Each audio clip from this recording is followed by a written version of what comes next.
Só pelo meu lookinho de hoje, provavelmente você já sabe de quem que a gente vai falar nesse retrato. A Xuxa é provavelmente o maior ícone da cultura pop que o Brasil já viu. Mas como uma plebeia do interior do Rio Grande do Sul virou a rainha dos baixinhos? Isso eu te conto hoje no Retrato.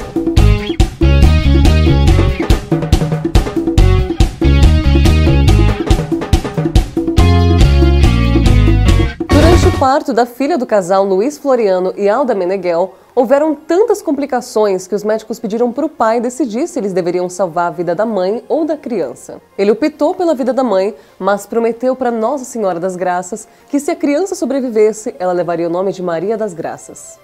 A criança sobreviveu e a promessa foi cumprida, mas quase ninguém a chamava pelo nome da santa. Isso porque desde cedo o seu irmão Vladimir apelidou a caçula de Xuxa e todo mundo adotou. Minha mãe chegou em casa para ele não ficasse assim com ciúmes, né? Chegou e disse: olha, Vlad, comprei um neném para você brincar. E ele olhou e falou: eu sei, a minha Xuxa. Ninguém até hoje sabe de onde ele tirou isso, só sabe que quando falava Xuxa, aí o bebezinho fazia dava um sorrisinho. Ela nasceu no interior do Rio Grande do Sul, mas se mudou muito nova para o subúrbio do Rio de Janeiro. Na escola, ela participava dos concursos de beleza que eram comuns na época e chegou a ser campeã em um que disputou com mais de 100 concorrentes de diferentes colégios. Por incrível que pareça, a sua carreira de modelo não começou nos palcos de um concurso, mas sim no transporte público em Bento Ribeiro. A Xuxa estava fazendo uma viagem de trem quando foi abordada por um homem que trabalhava na editora Block, que disse que ela tinha potencial para ser modelo. Ela fez algumas fotos com a empresa e pouco tempo depois já estava estampando a capa da Carinho Romance, uma das principais do país na época. No ano seguinte, ela já acumulava um currículo com mais de 80 capas de revistas estampadas. Tudo isso por volta dos 16 anos. Mas nem toda a família apoiou a carreira da caçula, porque acreditavam que tinha muita droga e prostituição envolvidos nesse meio. Mas ainda assim, a Alda, mãe da Xuxa, defendeu a filha e apoiou que ela seguisse na carreira que ela quisesse. A carreira de modelo levou ela para várias passarelas ao redor do Brasil e do mundo. Ela começou a trabalhar na gigante agência Ford Models e conheceu muita gente famosa, incluindo Pelé, com quem fez um ensaio fotográfico e depois namorou durante 6 anos. A carreira de modelo abriu muitas portas e, graças a ela, Xuxa de vez em quando aparecia na televisão. Uma vez ela foi entrevistada no Etc., o programa do Ziraldo na TV Bandeirantes. O diretor, Maurício Sherman, ficou encantado por ela e queria que ela apresentasse um programa infantil. Mas a Xuxa não achava uma boa ideia porque já tinha posado nua. A conversa só foi pra frente meses depois, quando Sherman mudou de emissora. E aí depois, passaram-se algum tempo, e ele veio e me convidou e disse assim: agora eu tô na Manchete, você começou na Manchete, você não quer experimentar fazer o trabalho? Porque eu falei: mas por quê? O que você viu em mim? O que você acha que pode dar como criança? Ele falou: não sei, aquela roupa de Peter Pan, tu tem alguma coisa de Peter Pan que parece uma mulher misturada com criança, não sei, eu acho que isso pode dar certo, experimenta. Xuxa topou apresentar o programa Clube da Criança. No começo, ela manteve a carreira de modelo e de apresentadora em paralelo. O problema é que ela já era uma modelo internacional e trabalhava em Nova York, então a sua rotina era nos Estados Unidos durante a semana e gravando no Brasil durante os finais de semana. Mas como talvez você imagine, não estava dando muito certo fazer as duas coisas ao mesmo tempo e ela teve que escolher um ou outro. Ela optou por ser apresentadora porque diz que realmente se encontrou no meio das crianças e descobriu que era o que ela queria fazer para o resto da vida. O Clube da Criança foi onde ela aprendeu a fazer televisão. Inclusive, curiosidade, foi lá que aconteceu o Senta Lá, Cláudia. Por favor. Senta lá para mim, me ajuda? Aham, Cláudia, senta lá. Mas mesmo com o sucesso do programa, a TV Manchete tinha lá suas limitações de orçamento. Então, para se tornar de fato a rainha dos baixinhos, ela foi para um reino maior. Aos 23 anos, ela estreou no Show da Xuxa na Globo, onde teve toda a estrutura possível, num estúdio gigante com muito mais recursos, mais assistentes de palcos e mais crianças.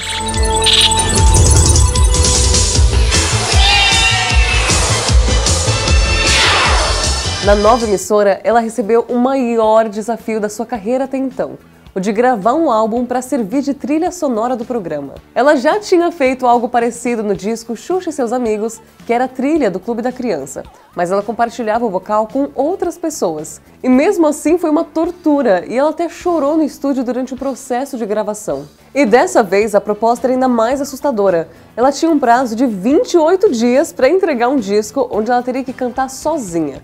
E o produtor Guto Graça Mello teve muito trabalho para encontrar os compositores para esse disco. Foi difícil achar compositores que levassem o projeto a sério e os únicos grandes nomes que toparam compor para ela foram Rita Lee, que escreveu Peter Pan, e o Frejá, que escreveu Garoto Problema, ao lado de Guto Goff. Para completar o disco, Graça Mello foi colhendo composições onde ele conseguia. Quem Quer Pão, por exemplo, era uma brincadeira que a assessora de imprensa da gravadora cantava para os filhos dela para convencê-los a comer. Quem quer pão? Quem quer pão? Quem quer pão? Quem quer pão? Tá quentinho, tá quentinho, tá quentinho. Ninguém dava nada pro projeto, mas o disco Show da Xuxa vendeu 250 mil cópias na semana de lançamento. Depois do sucesso do primeiro disco, não tinha mais aquele problema dos compositores não quererem trabalhar com ela. Todo mundo mandava músicas para ela, incluindo Moacir Franco, Kiko Zambianchi e Bel Marques do Chiclete com Banana. Ela nunca escreveu nenhuma letra da música, mas depois do primeiro disco, que praticamente caiu no colo dela, a Xuxa passou a opinar mais no direcionamento da sua carreira musical. Foi ela que sugeriu usar a música como instrumento educativo e pediu que fossem compostas músicas sobre indígenas, sobre escovar o dente e também sobre abecedário. A de amor, B de baixinho, C de coração. Em paralelo ao sucesso na música e na televisão, Xuxa também engatou uma carreira no cinema. A sua estreia foi aos 18 anos em um drama sobre exploração sexual infantil. Na época, ela ainda não tinha entrado no Clube da Criança e topou fazer o filme só porque o produtor era amigo do Pelé. Até hoje, esse ficou marcado como seu trabalho mais polêmico e a Xuxa diz que se arrepende de não ter tido mais voz ativa na produção e reclamado das coisas que discordava. Acho que dá pra gente presumir que a principal delas foi uma cena onde a sua personagem, que tinha 15 anos, tem relações sexuais com um garoto mais novo. Os filmes seguintes dela já foram mais alinhados com o trabalho que ela desenvolvia na televisão. Xuxa fez alguns filmes com os Trapalhões, como Os Trapalhões e o Mágico de Oroz e A Princesa Xuxa e os Trapalhões. Os filmes dos Trapalhões sempre concorriam com as produções gringas em termos de bilheteria. Então, por mais popular que a Xuxa fosse, tinha o mistério de como ela iria se sair sem a parceria com os humoristas. Em 88 foi lançado Super Xuxa contra o Baixo Astral, que tinha tanto merchan, tanta inserção de marca, que os primeiros minutos de filme já apagaram a produção. Pra deixar o mundo cheio de alegria. O filme teve um resultado bem abaixo do que um longa dos Trapalhões, não chegando num público pagante nem de 500 mil. Mas Lua de Cristal, o seu filme seguinte, bateu o recorde de bilheteria brasileira até então. Só na primeira semana, o longa levou quase 1 milhão de espectadores para o cinema. Lua de cristal que me faz sonhar, faz de mim estrela que eu já sei brilhar.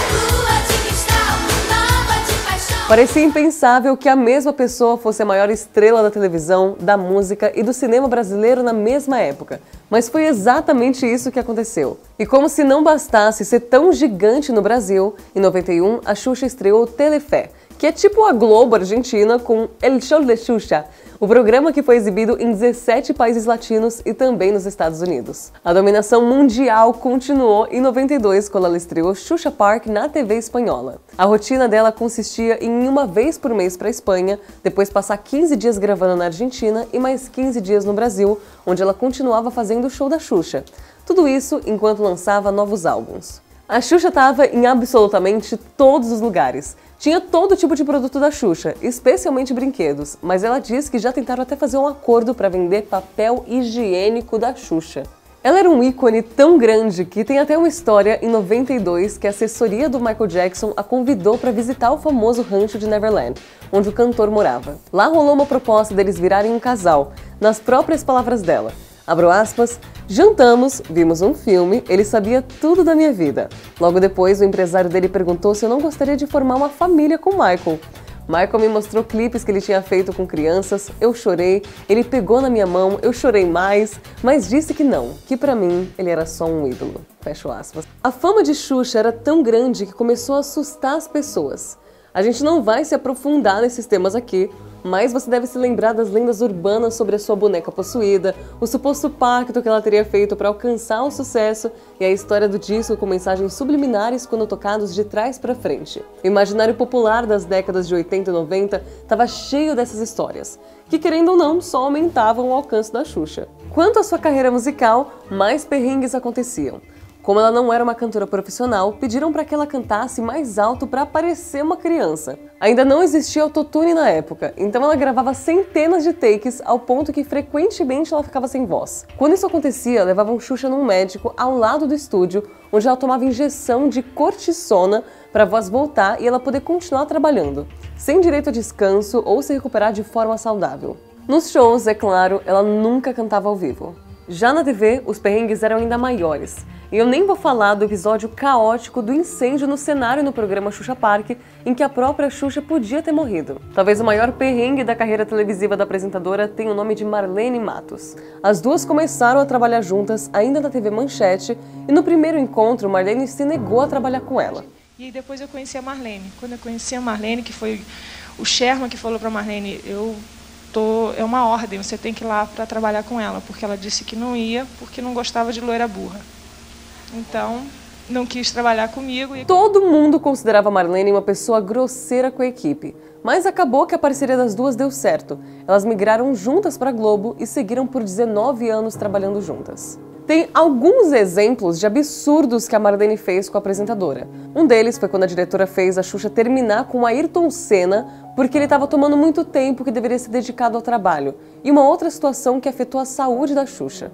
Outro caso foi quando a Marlene convidou de surpresa o pai da apresentadora para ir no show da Xuxa, sendo que eles não se falavam há 7 anos e tinham brigado depois do divórcio e tumultuado entre os pais de Xuxa.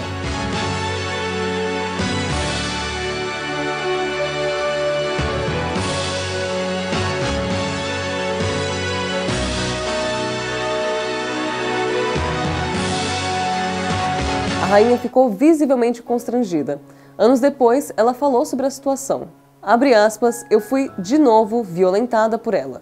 Não era a primeira vez que isso estava acontecendo na minha vida. Fecho aspas. Em uma outra ocasião, a Xuxa foi fazer uma operação para colocar silicone como a médica indicada pela Marlene. Quando acordou da anestesia, tinham colocado mais que o dobro de miligramas de silicone que o planejado, além também de terem feito botox e lipoaspiração na sua barriga, tudo sem o seu consentimento.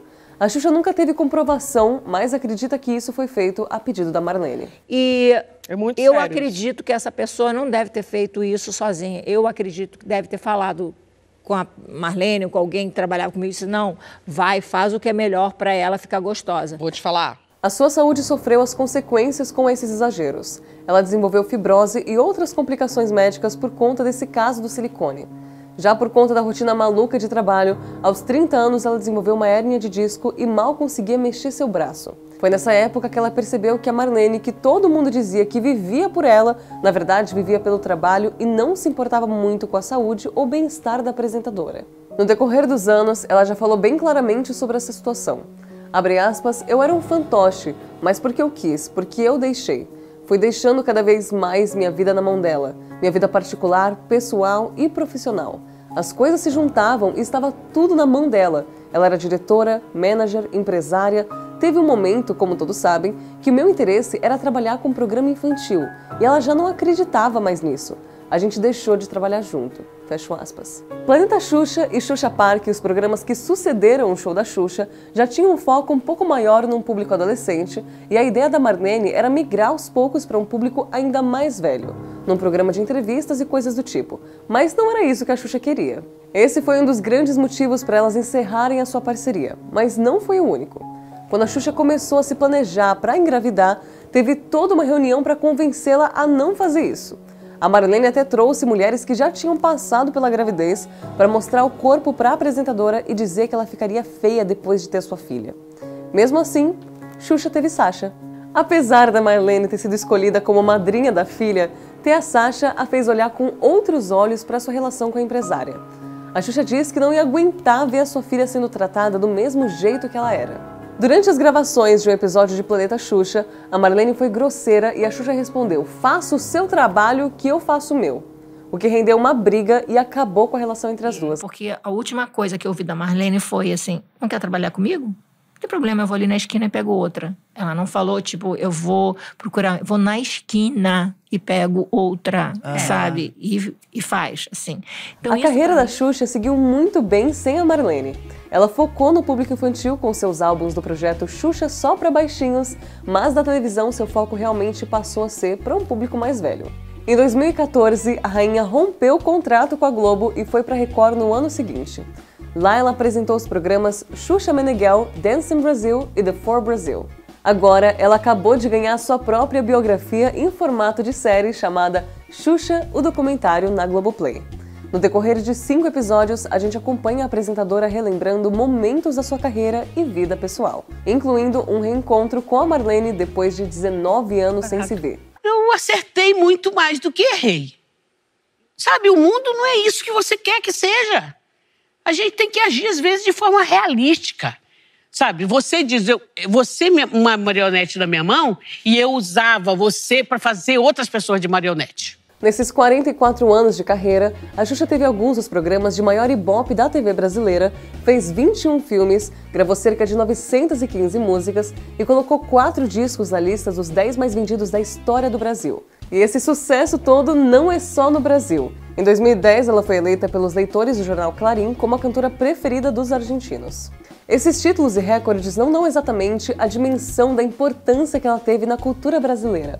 A Xuxa foi uma figura de um magnetismo inexplicável, um fenômeno que só consegue entender quem assistiu Lua de Cristal, viu o show da Xuxa ou ouviu Doce Mel e de repente percebeu que tinha virado mais um súdito da Rainha dos Baixinhos.